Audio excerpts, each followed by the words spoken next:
past 16 years, I've been building whole systems. The last 8 years, I've been building the cultural, how do I say this? The emergent cultural aspects versus like the male aspects of like economies and businesses, and then getting into the social architecture. In the last 3 years, I've been building agreement fields. And these are important because everything that we interoperate with is an agreement field. Every economy, every business, everything has an agreement field behind it. And our agreement fields that we operate under and how we consider what to be an agreement field has been hijacked.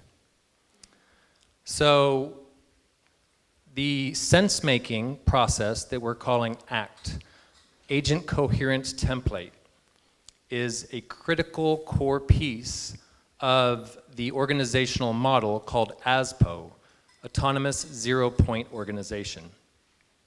And that fits inside of an ecosystem. And right now we're using New Earth Operating System, although there's many ecosystems, many organizational structures, and many decision models. So the decision model is meant to harvest collective intelligence and work within whole systems. And if I had the graph, I would show you that the blueprint of an economy and an organizational structure actually always match. So in the current paradigm, we have pyramids, we have an owner and controller that makes the decisions for everyone else, and we have an economy where the money comes in to one person and gets distributed. So it's both in the pyramid fashion shape. And the new operating system we're trying to get to is more of a holonic looking different circles that could represent assets that are shared, because assets, that's what we do with assets, is we access them. So whether we own them or not, like this space here, we're accessing it. So we look at assets in an access manner with our economy, and we transition towards that. So let me speak first about the ASPO, and this is something that Oliver has, I've met Oliver online, I read his paper, and it was just like, so he has an organization called Helix, and it was like, this is what I've been building the last 16 years. So we talked, flew him over here, and now we're working together. And so he's sort of got the missing link to what I've been looking for in the fact that, you know, while I'm building agreement fields and saying, hey, join this agreement field, it's kind of vague. But if you're like, hey, this is an organizational structure that helps you enter into an ecosystem, it's much more clear. So we've got the decision model embedded in the ASPO, embedded in the ecosystem. And that's how we work together. So we're embedded together. Yeah, so the ASPO, the Autonomous Zero-Point Organization, was originally called Autonomous Zero Profit. And the profits are injected back into the ecosystem. So this is a very important piece of the model. So it's not an extractive model in any way, form, or fashion. Money can be donated, it can be lent, but the equity model is not possible to thrive in an ASPO environment. So you can't have equity, you can't have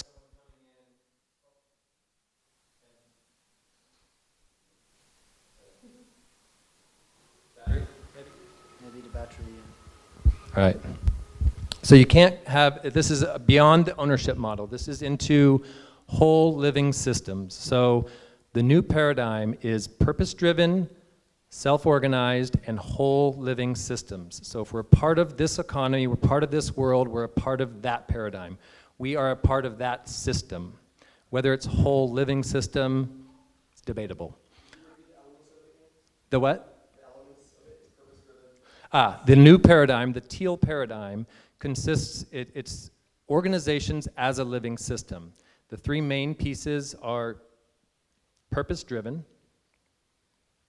self-organized, so not decentralized or distributed, but it's both of those, but it's self-organized, which holacracy has built for us, and whole living systems, which we haven't seen emerge yet, which is what we're working on. How do we take this paradigm, how do we actually create a whole living system that uses the collective intelligence and rebuilds the collective commons? Because right now, all of our resources have been stolen from the collective commons domain and been privatized.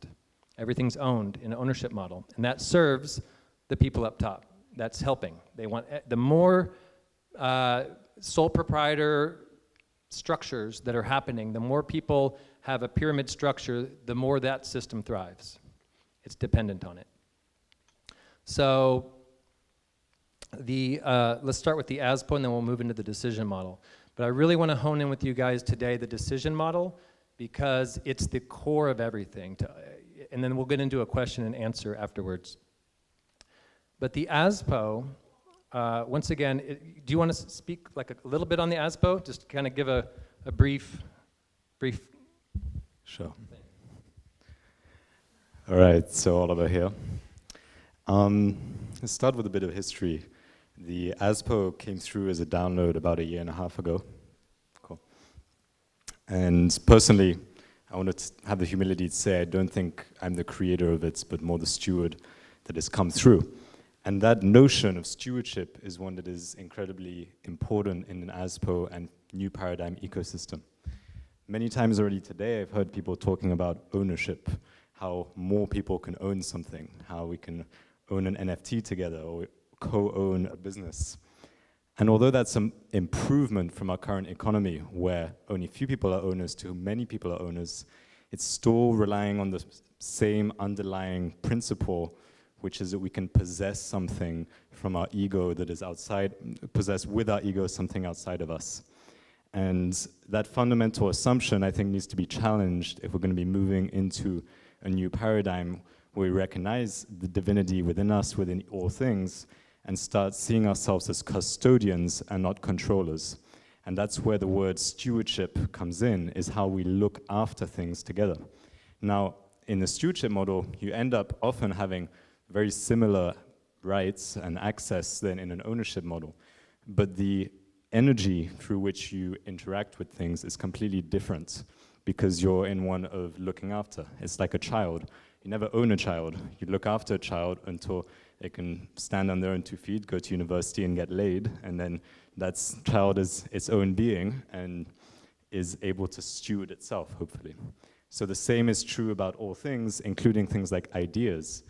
A lot of the problems and dysfunctions of the old system are related to trying to lock everything up because it's a me versus you mentality. So this is the second pillar of the ASPO after the stewardship, is that we're completely based in co-creation, completely based in how we can work together for the same objective, right? So right now we have companies trying to just help themselves in the individual unit. In the world that I imagine, I think many of us imagine too, we're all here trying to achieve the same thing, which is a world where we can all live in peace, prosperity, harmony, where we can all express our individual gifts and genius and be celebrated for that and celebrate ourselves for that in a whole living society. So the way in which the ASPO achieves that is with this notion of zero profit, where you have to re-inject all excess capital back into the creation of more value, whether that's directly to your community, whether that's lowering the price and making your sustainable good more accessible to more people. You can choose a variety of methods, but within that model, each ASPO relates to one another like a family member and not like a business transaction. And so if I have a good or service, say I'm providing marketing to the outside world, but I'm an ASPO, and another ASPO needs marketing, then I have to, in fact, give them my marketing services at the price it costs me to do them, not at the profit rates, but at the minimum price. So if you think of this at scale, what starts to happen is that every single ASPO gets really specialized in a craft that is its genius, its blueprint, and that goes into what's called the master plan of that ASPO. And so you get a degree of economies of scale, which emerges because everyone is specialized, but each ASPO, although sovereign and their own mission, interacts with one another like 2 departments would in one organization. So you need marketing done, you're like going to a specialized marketing department that's really good at that. getting the cheapest price possible, because we're not trying to profit of each other. We're trying to co-create the new world. And that is really what ties the whole thing together, is that any single ASPO is on the same mission to help co-birth a new, healthy, thriving, and prosperous society. So I could say more, but I think Josh wants the mic back. Cool. Yeah, and we'll have a question and answer so we can go over the ASPO and the ACT process. So embedded in this is the ACT process, the Agent Coherence Template. And then we'll do a question and answer. I'll just run through these two, and then we'll get to questions and answer, because I know you guys are going to have a lot of questions on this. So the Agent Coherence Template starts with a master plan, like he said. So we have a master plan, and everyone that is a leader in the field now steps down, and that master plan or that agreement field becomes the captain. Okay? So before you join a master plan, it's consensus. So once that's all written out and it shows you exactly how people are going to work together to the T, you either get to decide, do I join this or do I not? So that's consensus. That's the natural model of us sense-making as to whether we're going to join someone. The problem being in today's world is that things aren't clear. It's, hey, I'm working for this boss, I'm going to give you a job, I'm going to give you a paycheck, and whatever I decide at that moment is what you're going to have to do, and whatever mood I'm in, you might have to even, swallow your pride and just follow me, and your purpose, the purpose-driven part of it gets thrown out the window completely in the old paradigm. So that's gone. The distribution's gone, and then the whole living systems can't operate when they're off balance. It's like having a giant head and no arms. So the distribution of flows of energy are very important in a whole living system, in an operating system. So that's communication, that's our roles, how we're flowing through roles. Are we sticking in our roles? Are we keeping everyone from our role? This is not going to bring us into the new paradigm. This isn't going to allow our energy to flow, and it's going to be more of the programming that we've already had, growing up. So in our sense-making is here to support that. It's here to harvest collective intelligence, and it's here to serve the whole system. So the idea behind it is you can't force anyone, to make a decision, to do anything you want them to do. Okay, so how do you do that? You gain alignment and agreement. So alignment comes first. So we align through our vision, values, principles. So we start with our vision. We align on a vision. Great. Now, what are the principles behind that? Okay, well, let's be loving, let's be kind. These are very vague. These do not help us move forward, and they cannot be called agreements. So you extract your values from your principles. So if it says be loving, love might be your value. And then you also extract your agreements from your principles, or you create them from there. Now, your agreements are the really clear boundary of what you're creating. You either are in it or you're not. You're either vegan or not. You either eat MGO foods or you don't. Versus, hey, I eat healthy. Okay? So those kind of agreements aren't going to be global in scale. Those are going to be for a space where you're interacting with someone. And so when you get to space agreements is where you get to those kind of agreements that affect our physical body, and we want that around us. Or we're interacting with someone, like a consent culture. But this isn't what the decision model is about. So the decision model, we create a master plan. We align with that master plan, and we are part of it. So now that saves us 99% of all the decisions that we have to make. So instead of fighting every day over every single little decision and everyone sitting in a room and hassling it out, you've already got it set. The builders can go work for the next 3 years and get their job done. So there's literally zero, the friction in this, the 0 point is also representative of zero friction. It's a flowing whole living system, okay? So you have a master plan, you have sub-master plans. So your department might be you're a builder. You get to go build your buildings for the next 3 years. Between your team, you're still gonna have some decision making that happens daily. This we push to the edges. We can use the ACT process itself to design whatever you want. Maybe you all raise your hand and you all said yes and you move on. That's usually the quickest. Okay, so now what happens when we want to update the master plan? We want to update the master plan. That's a big decision. If we're all on a boat and we all, are going to Hawaii, and then someone says, hey, why don't we stop off over here on the way? That's a big decision that everyone's involved in. We've all already got on that boat. We've all decided to go to Hawaii. So naturally, that would take all of us agreeing, okay? Now, there's a difference between a solution and a preference. If it's a preference, hey, I want to go over there because they have some, great scenery. It would take consensus of everyone to agree, because now if they're out of gas and they need to stop in one of 3 islands and there's only 3 on the way, then you have to have a solution. So the original plan does have to change, okay? So this is no longer consensus, but consent, okay? So how we would go through these decisions. So the first thing we do is go through advice process. So we say, okay, we have these 3 islands to go to, and we all talk about it. One person might propose. We have a proposal process, which I can't show you because we don't have our slides, but you have a proposal process, and you propose, I go to this island because X, Y, Z. You make it very clear. We have templates for you, and you put it out there. Now, you get a chance for everyone to give you advice. So they go through an advice round, and they say, well, what about this? What about that? And what I've found in the last 4 years is that through this process, it's literally the natural way that we make sense as humans, but it's starting with the clarity of the master plan and the clarity of the proposal, okay? But the way that we make sense as humans is through this advice process. That's 99% of how we do it. So we have never had to go past this in the last 4 years of operating and road testing this. But what does come next is other sense-making. So let's say that you have 2 proposals. Someone says, no, I really got to do this. I advise to Oliver to put in cinnamon to his cake recipe. And he says, no, I don't want to put cinnamon in. And he says, I'm doing the cake without it. Then I would say, okay, well, I really think it has to have cinnamon. I want to propose one with cinnamon. And I propose it, and then it goes through coaching. We go through some other decision iteration methodology, which is sense-making. So we take it through, and we talk about how we can make one cake, because we want to have one water park we all can access. We don't want to have a swimming pool in everyone's backyard. That's not what we're here for. We're here to create something amazing together that we can access.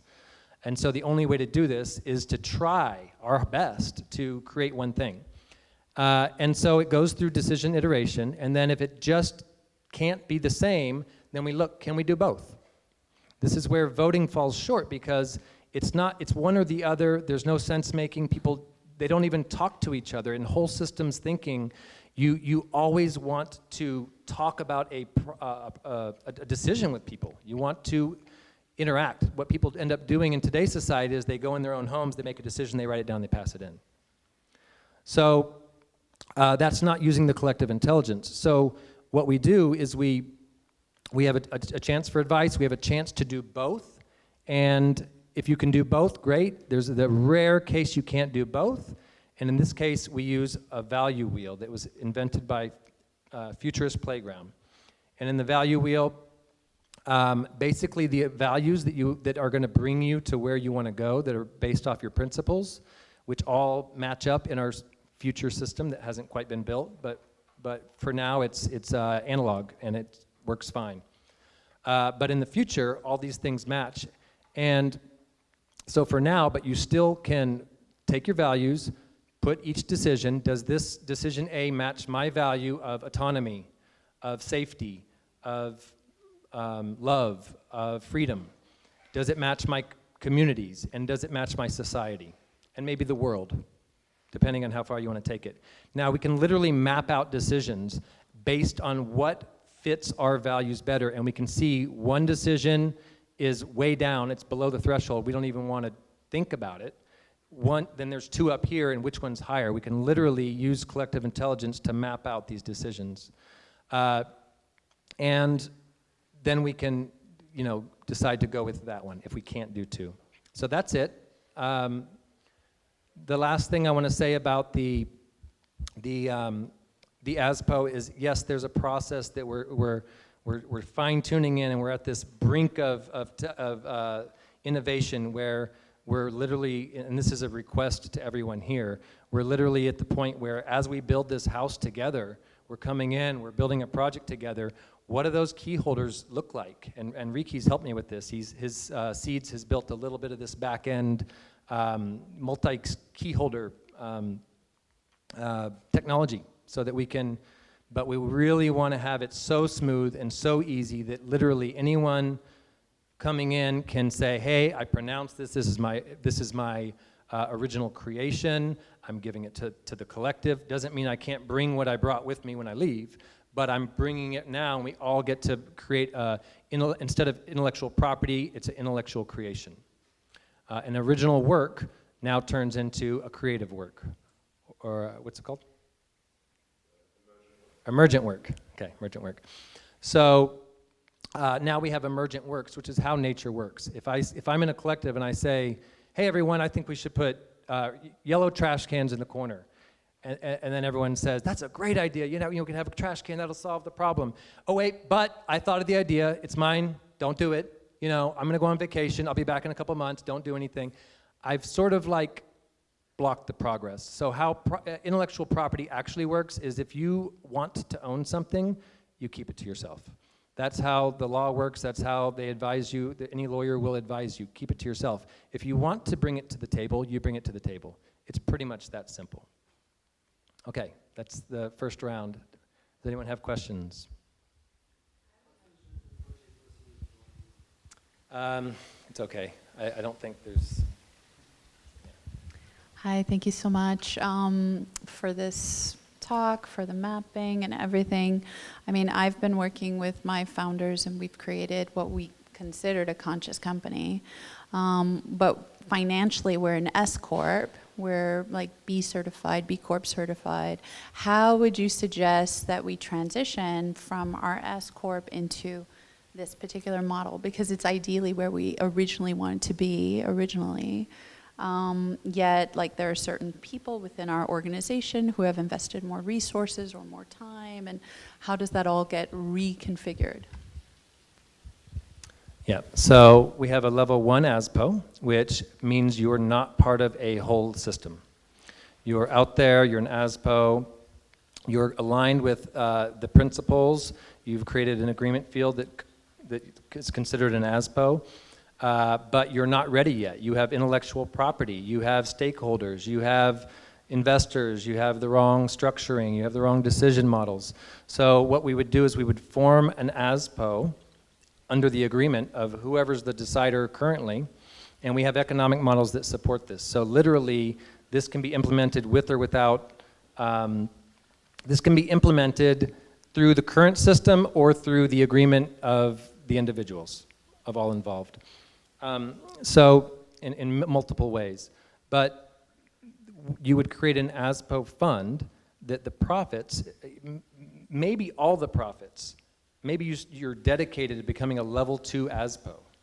And so all the profits maybe you dedicate to this fund, and that fund literally works with the ecosystems that are built that know how to be a level 2 ASPO and know how to transition IP and know how to do all this stuff. And they literally come in and exchange. You pay the ecosystem to help you transform if you're not ready. And then so you slowly transform. You want to add anything to that?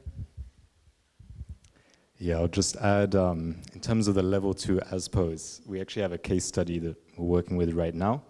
It's a company that's had about $1 million US put into it so far from a few investors and one main investor and then different people on sweat equity. And they're in the process of becoming a level 2 ASPO. And so we've had to go through the process of how do people actually let go of the notions of control and ownership and enter into a new model where everyone's stewarding and they remember the reason why they started the company in the first place was to have a certain impact, and then they got lost somewhere along the way with how that looked in the current system.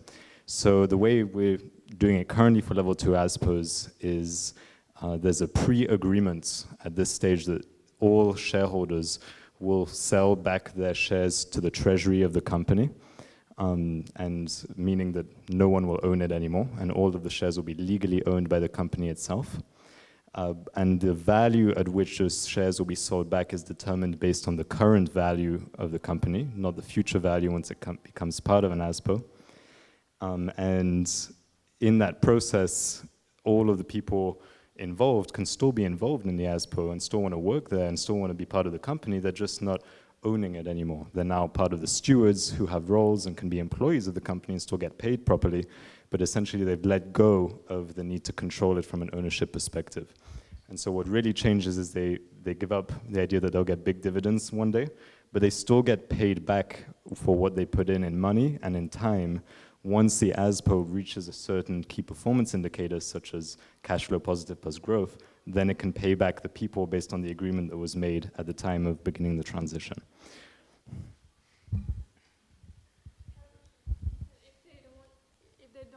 If they don't want to sell their shares? Well, then they don't want to become a level 2 ASPO.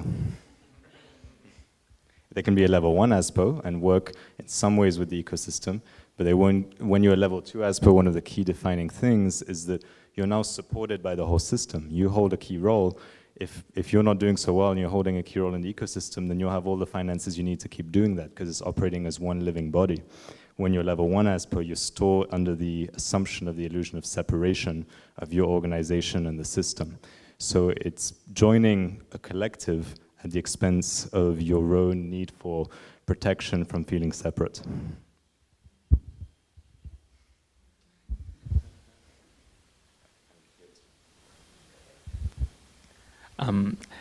For those who are not that emotionally or spiritually developed yet to have this type of need and awareness, what kind of arguments or benefits can you use to convince your key stakeholders to be part of this new paradigm?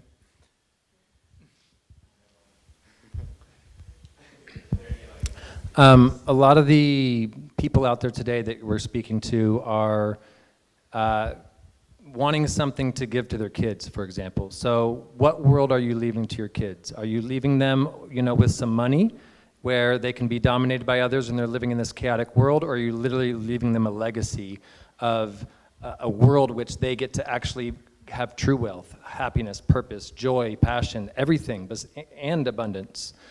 So that's one of them. I mean, maybe their kids' purpose is another thing. Maybe their kid's on coke and he's, suicidal, and you're saying, hey, do what I'm doing. You're going to make money. And he's like, I don't want to do that. So, instilling purpose and passion back into everything we do and true wealth.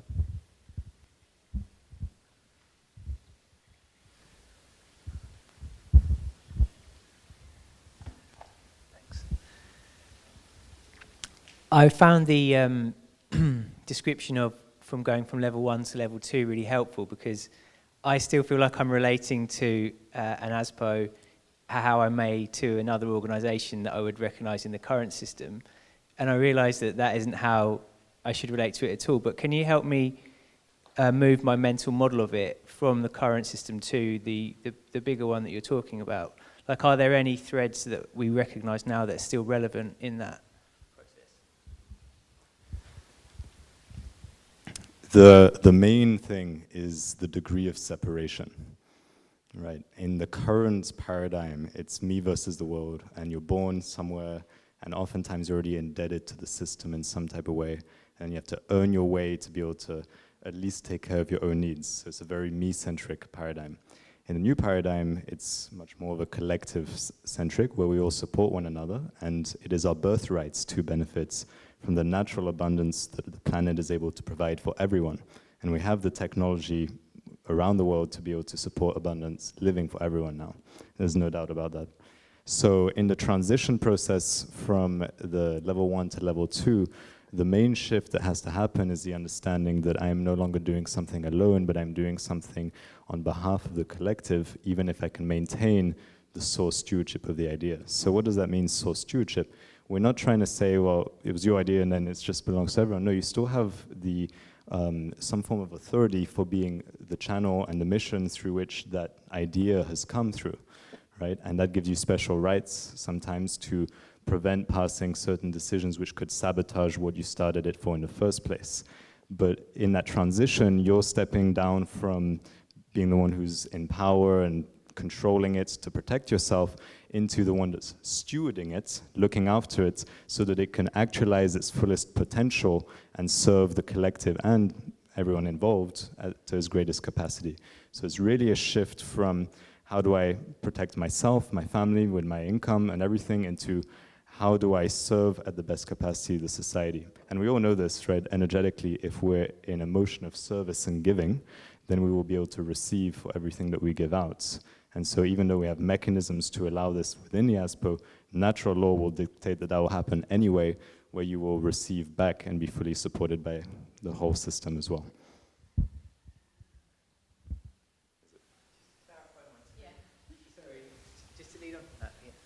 So just to lead on for that, how does it tie then to the pre-existing like legal or financial structures that we currently?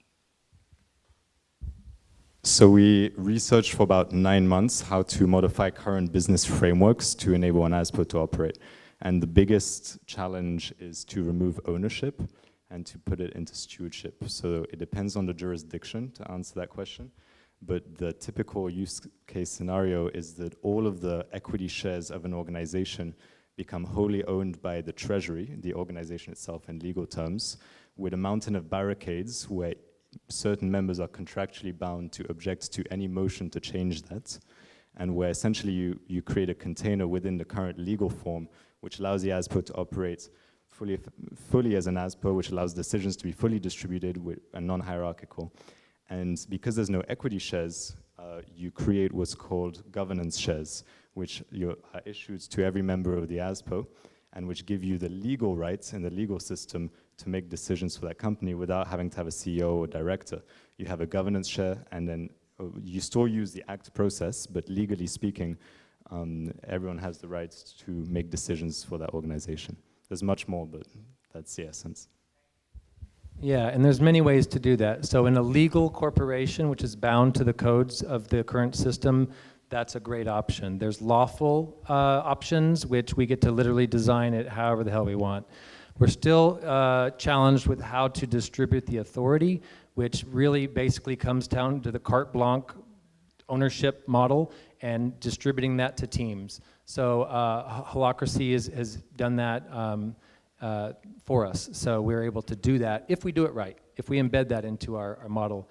And the economic model, we actually have what's called a level 2 access. So we're literally, as these funds come in, they're going towards assets that are stewarded and projects that are stewarded, starting with global level, because these are the biggest hijacked and these are the things that we share the most. And re-establishing those community spaces, re-establishing what it is that we all live and breathe off of, that we're living off of. So we're off the dirty nipple onto our own playground. And so when it comes to the economic model, we're literally transforming money. There's barter systems that help that happen at scale, but literally we can do it right here, right now, using a ledger, which is what a currency is. Any community currency we can build, there are frameworks of how to build those. Before money existed, we used a contribution economy. We all helped each other build our house. If there was 5 bananas, we shared them. And this was our agreement field. And this was family. And so now that's been hijacked. So we're reestablishing the collective commons. That's part of the model.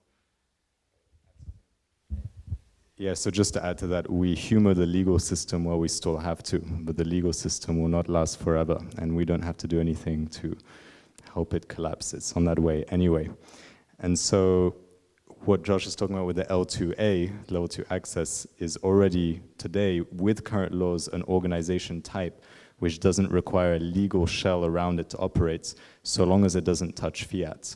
If it is an organization that can be fully based on contribution, gift economy laws, help your neighbor laws, I help you build your garden, I can have some vegetables. You can create a distributed organization that is fully lawful, instead of legal is the word you use, to enable the ASPO to function. But while you have to deal with fiat currently, you need some form of entity, and that's when you go down the other route of adapting current organization structures.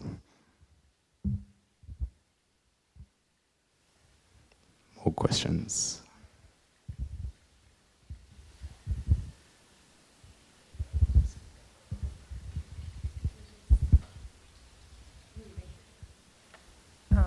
Just specific to what you just said, do you have any experience with people that have gone to a gift economy or help your neighbor law?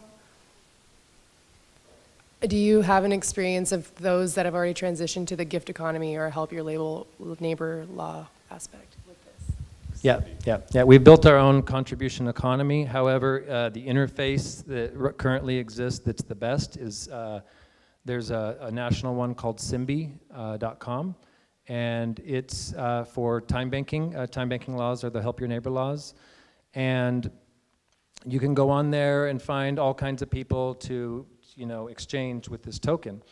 What they've just made new on all these currencies, we're working with about 5 currencies, and we have a consortium field so that we can literally take these currencies into basically what Lion was saying earlier, a distributed holochain network that's globally governed by each person. Has the agreement fields literally allow each community, because a solo actor in an economy can be dangerous. So each community to regulate and have what they need to be able to fulfill that role. Simbi has now moved from just time banking to goods and services. We have another friend who literally you can put crypto into the platform and play all day long in this whole new field of business, and then you can pull your money out later. So we've come to a new time, and this is why we're creating a consortium, because if one of these does go down for any reason, these are all ledgers. These ledgers can be passed on to the community, to something decentralized, to, so that people don't ever lose their momentum or lose what they put in or whatever. The transition from one of these things where we're putting crypto in or money in to one that is purely based on agreement fields and contribution, that's a whole nother matter to speak about. But the basic premise is this: if I have a village and we all are using contribution, we built our houses, we built our garden, we share everything, and then we have an investor come in and he builds some more houses and we rent them, but he's given us a loan, he's given us $1 million, we owe him 35% of our profits forever.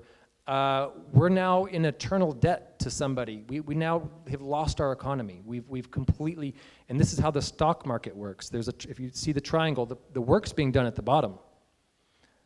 But besides minimum wage or whatever it takes to pay people to do what they need to do, all those profits are going to people that didn't do anything. So the systems needs to be flipped. It's completely backwards. It's drifting up, and it actually needs to drift down. This is why in our economy, we have a 2.5% charge instead of a bank fee or a credit card fee that goes to your ASPO, to your community. You have to have a community to have an ASPO. We have to learn how to collectively spend funds together. This is the training that comes along with it. The question of laws and legality is a very controversial one, because there are all sorts of things you can do to get around the laws and achieve what you want, from using trust structures, from using in the US what's called 508, religious institutional structures, which allow you to have a utility token without it being considered security. And these are what some of the people we're working with have been using as ways to get around. And so the key, though, I think, is to try and understand what do we want to achieve first before how we're going to achieve it legally. And then there's always a means and a way to get there if we can get clear on what we're trying to make happen. And so that's a lot of the work that we focus on in Helix, is to actually figure out how we get there and create the blueprints, the structures, the frameworks to enable organizations to have a plug-and-play package where they don't have to figure out how to work with a 508 or a trust or restructure an ASPO, but they can just say, yeah, I want to do this, I believe in the vision, what do I need to do? And then they go through the agreement fields, they go through the education, and they can make their own ASPO. So that's part of our objective, is to simplify that whole process to allow sovereignty to be more accessible to more people, to operate lawfully outside of the current system, or by gaming the current system to achieve what we all want to achieve.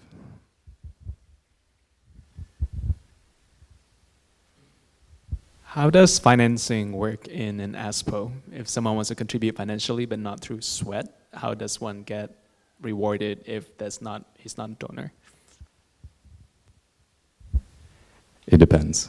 There's a few ways. So in the case where it's people who are working there, the ASPO is allowed to make profit. It's just not allowed to extract it to shareholders. And so you, in an ASPO, you still have to pay everyone what's called an integral wage, right? So we have something called the root truth templates, which means to ensure the health and thriving of all life, RTT, root truth template. And that is a standard throughout the whole ecosystem of like, if you're paying someone not enough that they can't even survive, then you're not fulfilling your duty and you're not being responsible as an ASPO. So for employees, you're still being fully compensated for what you're putting in. Now, eventually that will transition out of fiat and into barter systems, into contribution systems, into access-based system, which is the ultimate resource-based system. We won't get into it today. But that's one way for employees. Now for investment capital, for example, what we've done so far has been mostly philanthropic because we're still having to bridge from the old world into the new world, and we've worked with philanthropists who do see the vision and don't care about ownership, but want to see a change. That's been how we've raised money, but there are other means. You can, I don't believe in it so much, but you can get a loan in an ASPO from an institution and pay it back. I prefer to be out of that system altogether.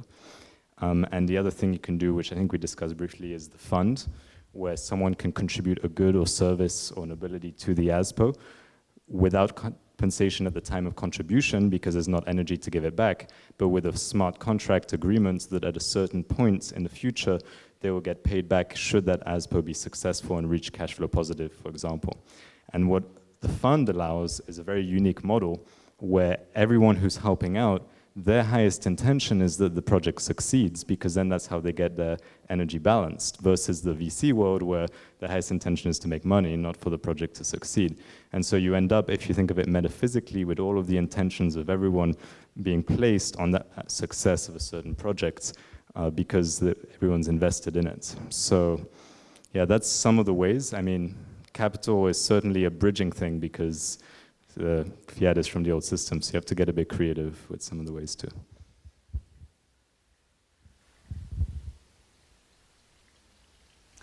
I'm really curious about how many companies you have already in ASPO, how many are level 1, how many are level 2, what's the diversity of resources that's offered if, you know, like we were to decide to join.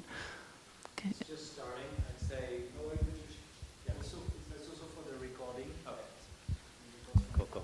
All right. Yeah, we're just starting, so we've probably got about 5 to 10 onboarding, but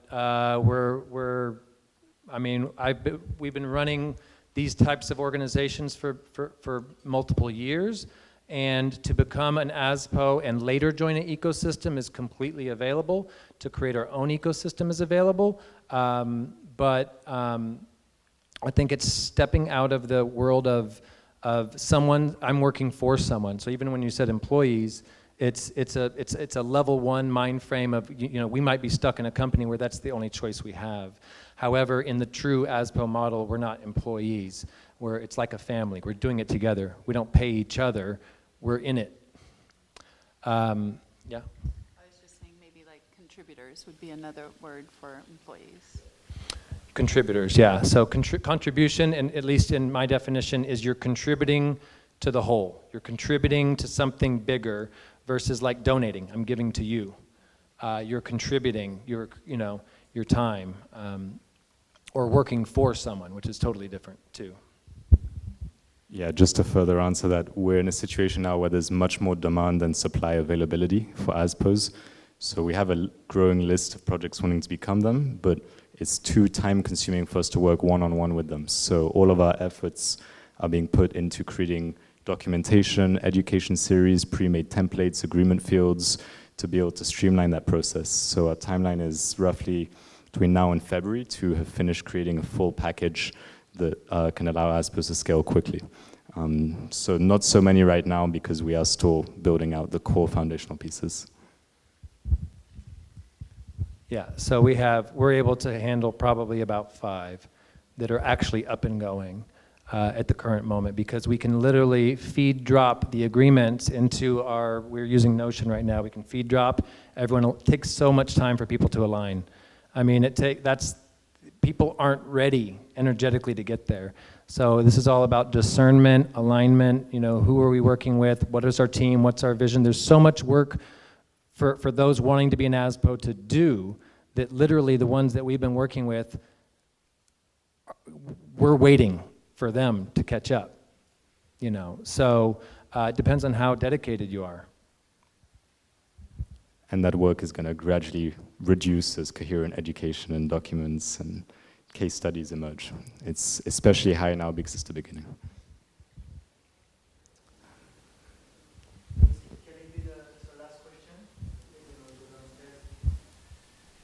Sorry, I had 3 questions. I was curious to understand your thought process in terms of how you would determine the integral wage, like the minimum cost per person, and then also how would you track the contributions within the organization, and then if those contributions aren't met, how would you offboard those people? Okay, we'll try our best. 3 big questions. The wage thing is always a little bit tricky because when founders are starting an organization and there's no money, no one's getting paid, right? If you're a level 1 company. And so everyone's just putting in sweats and to make it happen. Now, the standard is the health and thriving of life.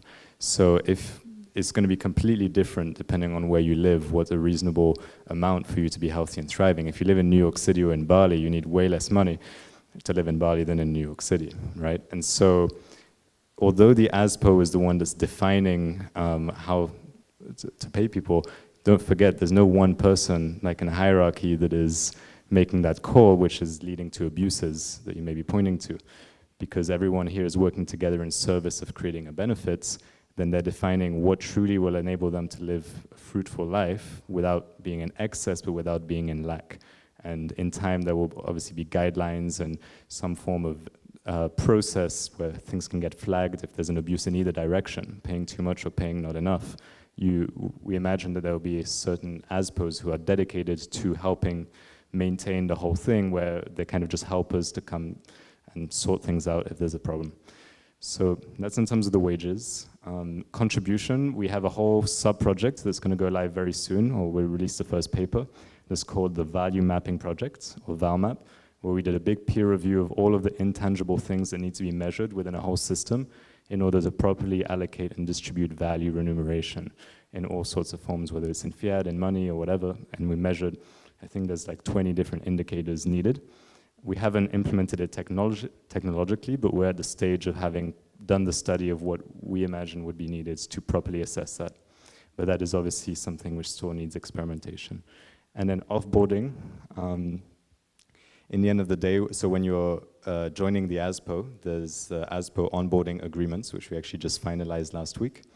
And part of those is an agreement that you're a sovereign being, and if you want, you can do other things and have other roles in other ASPOs, unless that specific ASPO is demanded of you in an agreement that you have more. But if you're no longer able to fulfill the agreed upon role in your ASPO, as should be normal, then you meet the criteria to have that role be given to someone else to maintain the integrity and the health of the whole system. So it's not an insult to you, it's a benefit to the system that we need to keep the important roles running. Yeah, I want to speak on that. So the reciprocation specifically is if you don't contribute, you don't get reciprocated. But if you are still in the agreement field, you're still in the agreement field. So just separating like you're hired and fired from, hey, I'm getting return for my contribution, or I'm not contributing and I'm not getting return. So you might be a coach and work one day a week coaching, and maybe that's not enough because you've mapped out your ecosystem. Maybe in the future it's plenty because we've got a great economy and we can actually like just live life and we can do other workshops and what's our passion.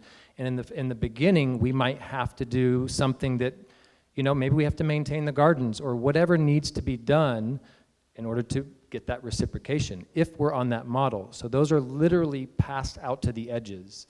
So people get to decide in their own little economies and their own ASPOs how to deal with that. There's a basic needs measurement criteria that gets paid before anything else, so that, you know, people that are contributing at least, you know, from the profits, mind you. So this isn't a replacement for a good business plan. You know, it's a great model for us to create something together. But if you don't have a good business plan, then it's not going to work. It's not going to make a profit, and it's, you know, and if you have no profit, then you don't have any resources in your pocket. I know we need to wrap up. Just to clarify, so business plan, we need to also reconceptualize, I think, in time, is more like how do we have a good value exchange, so that, and that's what a good business is when there's a good value exchange that can be sustainable. And so even though at first you're interacting with fiat, the same is true once you're in a completely non-fiat, access resource-based economy, you still need to be providing value to the society. And there's the measurements and the value mapping project I mentioned briefly is going to help to be able to assess whether that ASPO is really delivering something that's of service to society or not, to determine whether it's holding an important role or whether that energy should be used elsewhere. Fundamentally, we need to figure out how to best distribute resources on a planetary scale so that everyone can live in abundance. And the ASPO approach is one where that can occur in a distributed manner without one person making the calls, but with everyone collectively taking care of their little parcel of reality that they've been assigned and that they've been called to do, and collectively connecting between themselves to do a good job altogether.